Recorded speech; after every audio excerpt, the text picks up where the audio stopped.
Hey everyone, welcome to the deep dive. Yeah. You come here because you want to understand things really well, right? And Yeah. without, getting bogged down in just endless information. And that's exactly what we're doing today. We're going to focus on something really important for you, Mm. resilience. And I think we should just go ahead and say right up front, forget this idea that resilience is something that, you're just born with. You either have it or you don't. We're going to see today how you can actually build it. Yeah, that's a really common misconception, right? This idea that it's just innate, you're either resilient or you're not. But you know what? The science is really showing something much more empowering. Absolutely. And here's where it gets really interesting for you. Okay, so groundbreaking research out of Yale Neuroscience has shown that resilience is actually 80% trainable. Hmm. I mean, think about that for a second. This is not some, static quality. It's a skill that you can develop. Yeah, and what's so fascinating here for you is that if resilience is largely trainable, right, that means you have a huge amount of agency in actually cultivating it, especially in the face of all the challenges life throws at us.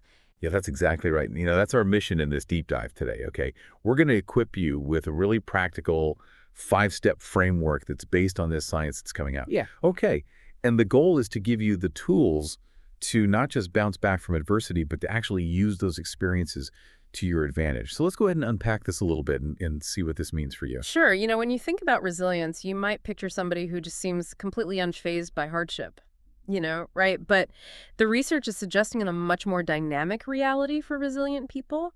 They aren't immune to life's difficulties. They've simply just learned much more effective ways to navigate them. Right, so it's less about being like this, rock that just withstands every wave, right? And it's more like being a willow tree that, bends with the storm, but it doesn't break.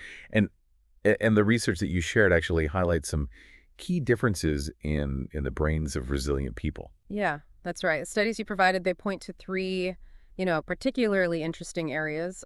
First, a more active prefrontal cortex. So this is the part of your brain that's involved in, rational thought planning and decision making. And what's key for you here is that in resilient individuals, this area tends to be much more engaged when they're facing a challenge. So instead of just reacting emotionally, immediately, they're able to approach the situation a bit more logically. Right, that totally makes sense. Yeah. It's like having your internal strategist kind of take the lead when things get tough rather than just your emotions, running the show. So Yeah. what else did the research find that's really important for our listeners? Well, another interesting finding is a faster recovery in the amygdala. This is often called the brain's emotional hub. Hmm. It's particularly involved in processing feelings like fear and stress. And so, in resilient individuals, when the amygdala's activity kind of spikes in response to something stressful, it tends to calm down much faster, allowing them to just return to a more balanced state sooner so they feel the stress, but they don't stay in that stress state as long. Right, that's a really crucial difference. Yeah. They experience the difficulty, Yeah. but they're able to regulate their emotional response much more effectively. Yeah. So what about that third area? Yeah, so the third area the research pointed to was stronger connections in the hippocampus.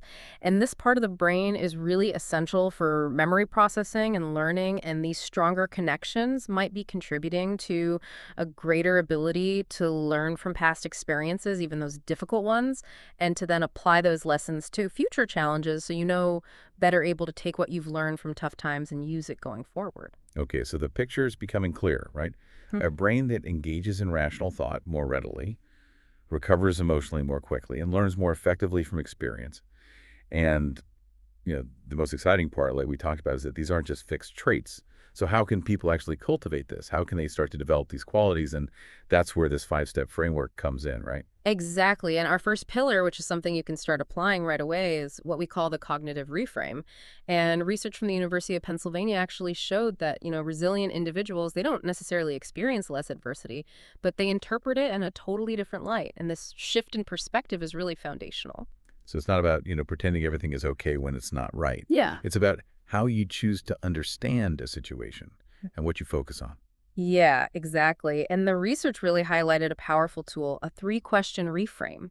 So when you're facing some kind of challenge, you can ask yourself, what aspects of the situation are actually within my control? What are the potential opportunities or lessons that might come from this? And what's the smallest, most manageable step that I can take forward right now? I love that because it immediately shifts you away from that feeling of helplessness, Hmm. right? Instead of just dwelling on what's going wrong, you're actively looking for, what you can influence, what good might come out of this, and what concrete action you can take. And it really does seem to switch your brain from problem-focused to solution-focused, as one of those sources put it. It does, and it's a practice, right? It might feel a little unnatural at first, especially, when you're in a really stressful situation, but with repetition, it can become more of an automatic way for you to process adversity. Okay, so pillar one is about changing how you think about challenges. All right, what's the second pillar? Pillar two is stress inoculation. You can think of it like getting a vaccine against stress, and your sources talked about the training methods used by Navy SEALs, Hmm. this stress exposure training. The idea is to gradually expose yourself to uncomfortable situations in a controlled way to build up your tolerance and your ability to perform under pressure. Okay, that sounds a little intense. Do we all need to be signing up for, extreme survival courses for this to work? Yeah. No, no, not at all. The principle here is to regularly step outside of your comfort zone. But in very manageable ways, this could be something as simple as, taking a cold shower or having a difficult conversation that you've been putting off or, you know, trying a new skill that makes you a little nervous. The point is to build your confidence in your ability to handle discomfort and uncertainty. Right, so it's about building these little resilience muscles through these small exposures. And one of your sources also mentioned a specific daily practice that's really helpful for just managing stress in the moment. Yeah, a really simple but surprisingly effective technique called box breathing. So you inhale deeply for a count of 4, hold your breath for 4, exhale slowly for 4, and then hold empty for 4 before repeating. And this practice, even just a few minutes a day, it strengthens the connection between your mind and body, and it really enhances your ability to, create a pause between a stressful trigger and your reaction. You gain more conscious control over your nervous system. Yeah. Yeah, that makes a lot of sense. It's like creating this little buffer zone so that Yeah. that immediate stress response doesn't just completely take over. So to recap, we've covered reframing your thoughts gradually, building your tolerance to stress. What's pillar three? Pillar three is what we call the meaning matrix, and this draws on the work of Viktor Frankl. He was a Holocaust survivor, and his research really highlighted the crucial role of finding meaning, even in the face of, just unimaginable suffering. And what's really important from his work is that he found that people who could identify some sense of meaning in their experience, even in the midst of extreme hardship, they were much more likely to endure. Wow, that's incredibly powerful. So how can people, create this meaning matrix in everyday life, right? Not just in those really extreme situations. Yeah, so, your source suggests asking yourself 3 key questions when you encounter adversity. What valuable lesson or insight did this experience give me? In what ways, even small ways, has this challenge strengthened me or helped me to grow? And is there any way that I can use this experience in the future to help or support others who are facing similar difficulties? Yeah, those are really insightful questions. And it seems to shift the focus away from, just the pain or the frustration of the experience and toward this, potential personal growth and this possibility of contributing to others. It's like discovering this unexpected value in a difficult situation, but with this much deeper sense of purpose. Mm. And one of the sources called it, resilience rocket fuel. Exactly. It's like finding meaning transforms what could be a totally debilitating experience into something that actually propels you forward. It gives you this powerful sense of purpose, and it makes even the toughest challenges feel less random and more like a necessary part of your journey. Okay, so we're learning to adjust our thinking, handle stress better, and discover meaning in those struggles. And this is all key for resilience. What's that fourth pillar? Pillar 4 is what we call the support scaffold. And extensive research out of Harvard has consistently shown just how vital social connection is to recovering from adversity. In fact, their findings suggest that the strength and quality of your social support network is a much more reliable predictor of how quickly you recover from a setback than even the severity of the event itself. Wow, that's huge. So how can we actively, build and strengthen this support scaffold in our lives? Yeah, well, your source recommends focusing on cultivating a few key types of connections. First, identify 2 or 3 what they call lifeline relationships. These are people that, you can call on anytime, day or night, who will offer you unwavering support without judgment. And then secondly, actively seek out a mentor. Someone who has navigated challenges similar to the ones that you might be facing, who can offer guidance and perspective. And then finally, really cultivate a genuine sense of belonging in a community that shares your values and interests.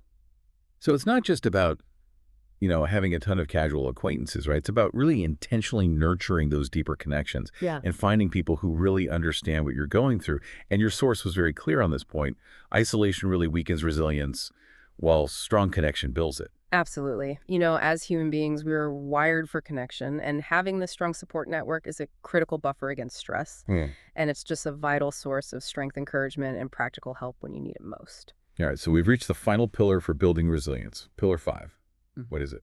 Pillar 5 is the growth narrative. So, resilient individuals, rather than simply viewing themselves as, survivors of hardship, they often actively reframe their past experiences as pivotal moments of transformation and learning. They consciously rewrite their personal story in a way that emphasizes their growth and the insights they've gained.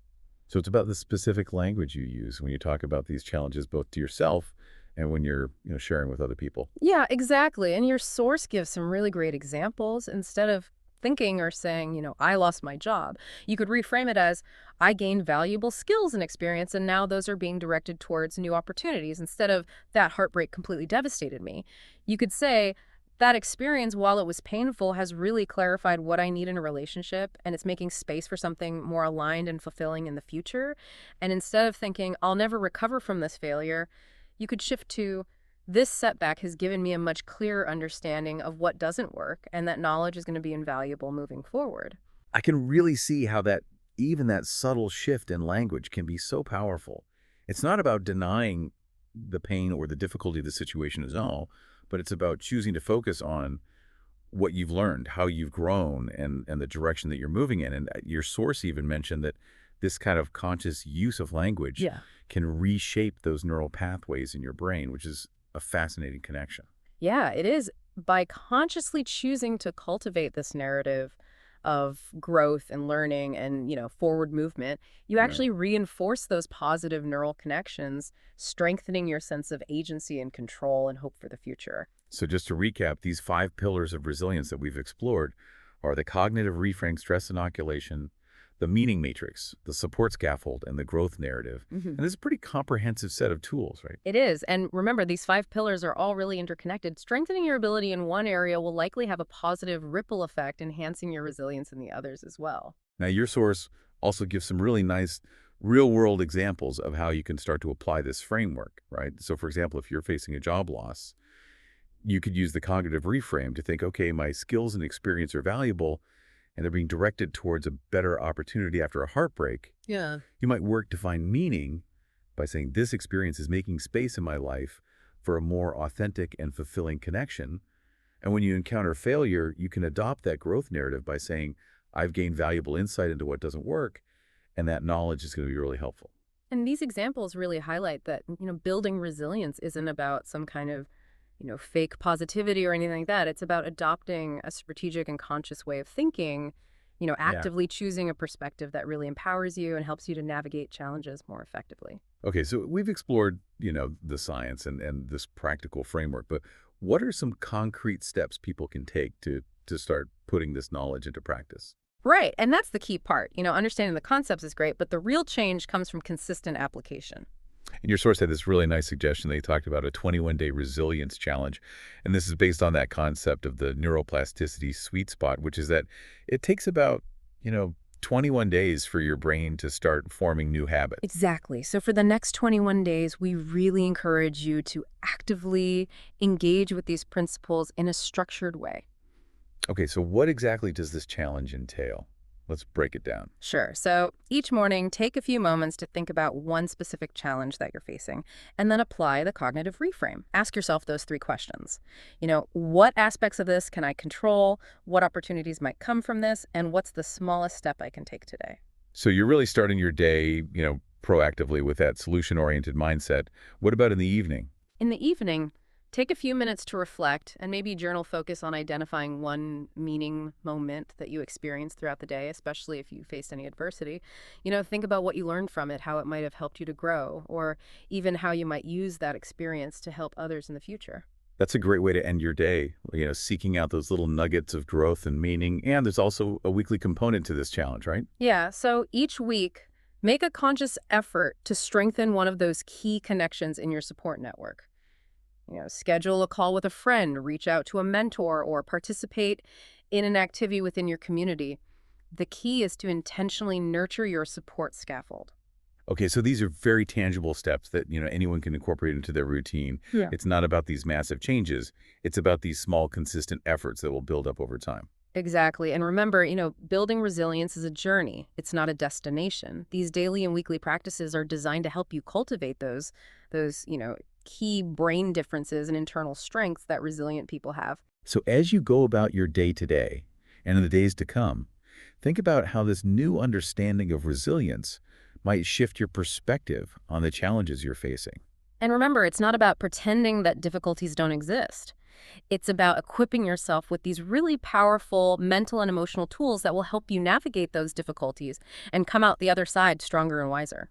And as you start this 21-day resilience challenge, or even just as you consider it, I want you to think about this image, the mighty oak tree, a symbol of strength and resilience. It actually began its life as a tiny little acorn that held its ground and weathered countless storms. And your resilience is being built right now in every challenge that you navigate and every intentional step that you take towards growth. That's right. So keep diving deep. Keep diving deep.